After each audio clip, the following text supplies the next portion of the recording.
These are a pretty snazzy pair of kicks, right? Well, what if I told you that they're made of human skin?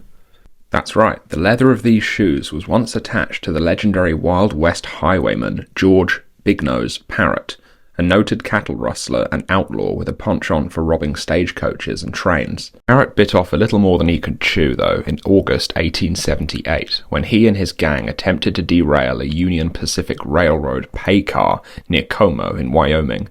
His plan was foiled when railroad employees discovered the rail they had dislodged in the track. Fleeing to Rattlesnake Canyon, Big Nose Parrott and his gang were tracked by Robert Widowfield and Harry Tip Vincent, the former being a Carbon County sheriff's deputy and the latter a detective working for Union Pacific. Unfortunately for the pair, they were ambushed and shot dead by the outlaws. This double murder resulted in a $10,000 bounty being placed on the heads of Parrott and the gang, later raised to $20,000. A sum worth somewhere over $600,000 today. After a daring robbery of a merchant named Morris Kahn and 15 accompanying US soldiers in Miles City, Montana, Parrott's luck ran out in 1880 and he was arrested by 2 Miles City deputies.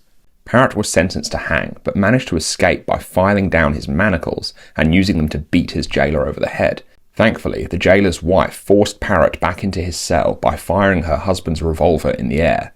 But an angry crowd of over 200 people had assembled, drawn by the gunshot. They stormed the jail and promptly lynched Parrott from a telegraph pole.